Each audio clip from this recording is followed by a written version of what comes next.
உடல் சோர்வாகவே இருக்கா? சீக்கிரமாவே மாதவிடாயை சந்திக்கிறீங்களா அல்லது தாமதமாகுதா? மாதவிலக்கை நிறைவு செய்யும் தருவாயில் இருக்கிறீங்களா? பருவமடைந்த பின் மாதவிடாய் சுழற்சி எத்தனை நாள் நீடிக்க வேண்டும்?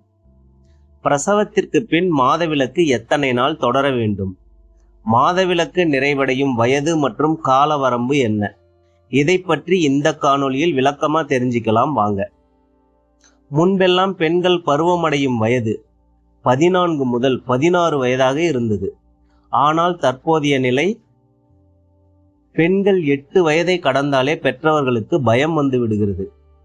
முன்பெல்லாம் 13 வயதில் பருவம் அடைஞ்சா ஆச்சரியமா பார்த்தாங்க. ஆனால் தற்போது 13 வயதில் பருவம் அடைவதை அதிசயமா பார்க்கும் காலகட்டத்தில் வாழ்கிறோம். சுழற்சி எத்தனை நாள் இருக்க வேண்டும்? பருவமடைந்த காலத்திலிருந்து தாய்மை அடையும் காலம் வரை 7 நாட்கள் இருக்க வேண்டும். காரணம், உடல் கழிவுகள் முறையாக வெளியேற 7 நாட்கள் தேவைப்படுகிறது. ஆரோக்கியமான உடலில் இது இயல்பாய் நடக்கும். 5 நாட்கள் சீராகவும் 6வது நாள் குறைந்தும் 7வது நாள் முழுமையடைய வேண்டும். இதுவே ஆரோக்கியத்தின் அடையாளமாக பார்க்கப்படுகிறது. பிரசவத்திற்கு பின் 5 நாட்கள் நடைபெற வேண்டும். இது இயல்பான ஆரோக்கியத்திற்கு போதுமானதாக இருக்கும். முதல் 3 நாட்கள் சீராகவும் 4வது நாள் குறைந்தும் 5வது நாள் முழுமையடைய வேண்டும். மாதவிலக்கு சுழற்சி நிறைவடையும் காலம் எப்போது? 49 வயது முதல் 55 வயதிற்குள் முழுமையடைவது ஆரோக்கியமாக பார்க்கப்படுகிறது. முன்பெல்லாம் பிரசவத்திற்கு பின் ஒரு சில தாய்மார்களுக்கு மாதவிலக்கு பிரச்சனை இருக்கும். ஆனால் தற்போது பருவமடைந்த காலத்திலிருந்தே பிரச்சனைகளை சந்திக்கிறார்கள். இதற்கு காரணம் என்ன? மருத்துவ ரீதியாக பல காரணங்களை சொல்லலாம். உணவு முறை பழக்க வழக்கம் பற்றியும் பேசலாம். ஆனால் இவை எல்லாவற்றையும் விட நாம் பாரம்பரியமாக கடைபிடித்து வந்த பழக்கத்தை மறந்ததும் கடைபிடிக்க தவறியதும் ஒரு முக்கிய காரணமாக உள்ளது. அது என்ன? முன்பெல்லாம் விவசாயம் மட்டுமே பிரதான தொழிலாக இருந்தது. நிலத்தில் கடுமையாக வேலை செய்தார்கள். அதனால் ஏற்படும் உஷ்ணத்தை முறைப்படுத்த எண்ணெய் தேய்த்து குளித்தார்கள். உடல் ஆரோக்கியத்தில் கவனமாக இருந்தார்கள். ஆனால் தற்போது அப்படி ஒரு பழக்கம் இருப்பதையே பலர் மறந்து விட்டார்கள். இந்த காலத்தில் போய் யாரா எண்ணெய் தேய்ச்சி குளிப்பது, அதுக்கெல்லாம் நேரமில்லை என்று காரணம் சொல்கிறார்கள். முன்பெல்லாம் ஒரு குடும்பத்தில் ஆண் மட்டுமே பொருளாதாரத்தை ஈட்டுபவராக இருந்தார். ஆனால் இப்போது ஆண்களை விட பெண்கள் சம்பாதிப்பதில் அதிக ஆர்வம் காட்டுகிறார்கள். தற்போதைய சமூக சூழ்நிலையில் ஏற்பட்டிருக்கும் மிகப்பெரிய மாற்றம் இது. மகிழ்ச்சிக்குரிய செயல்.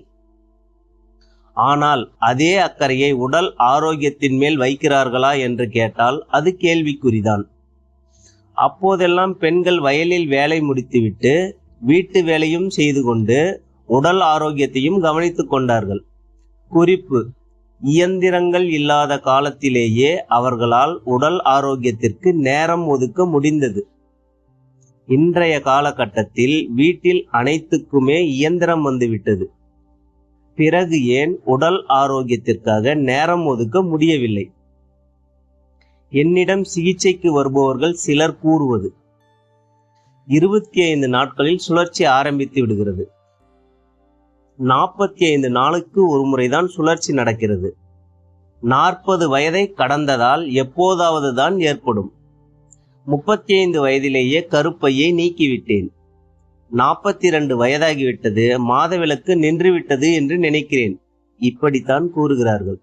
எத்தனை நாட்கள் நடக்கிறது என்று கேட்டால் திருமணம் ஆகாதவர்கள் கூறுவது 3 நாட்கள் என்று கூறுகிறார்கள். முதல் 2 நாட்கள் நன்றாக வெளியேறும், 3வது நாள் நின்றுவிடும். 35 வயதை கடந்தவர்கள் கூறுவது, முதல் நாள் பார்ப்பேன், 2வது நாள் நன்றாக இருக்கும், 3வது நாள் நின்றுவிடும். 40 வயதை கடந்தவர்கள் கூறுவது, முதல் நாள் நன்றாக இருக்கும், 2வது நாள் நின்றுவிடும் என்பார்கள்.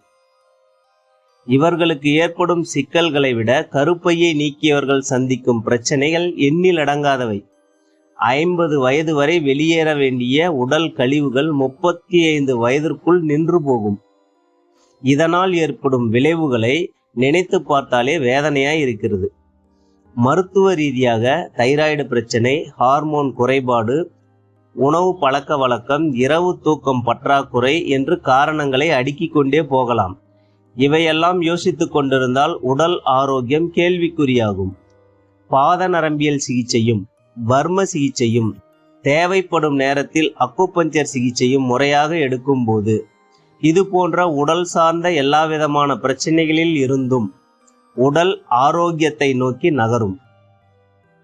உங்கள் ஆரோக்கியத்திற்கு நீங்கள் கடைபிடிக்க சில எளிய பழக்கங்கள்: வாரம் ஒரு முறை எண்ணெய் தேய்த்து குளிக்கவும். இரவு தூங்கும் போது 5 பேரிச்சம்பழம் 1 டம்ளர் பால் அருந்தவும். போதுமான தண்ணீர் குடிக்கவும். சிறுநீரை அடக்கும் பழக்கத்தை தவிர்க்கவும். 3 மாதத்திற்கு ஒரு முறை குடலை சுத்தம் செய்யவும், பேதி எடுக்கவும். குறிப்பு: தைராய்டு பிரச்சனை இருப்பவர்கள் உணவில் அடிக்கடி சௌசௌ என்னும் சீமை கத்திரிக்காய் அடிக்கடி பயன்படுத்தவும். தினமும் 1 கையளவு பொரி சாப்பிடவும்.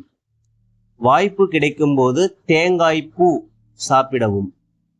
திருமணம் ஆகாத பெண்கள் திருமணம் நடக்கும் வரை இரவு தூங்கும் முன் பேரிச்சம்பழமும் பாலும் தொடர்ந்து சாப்பிடலாம்.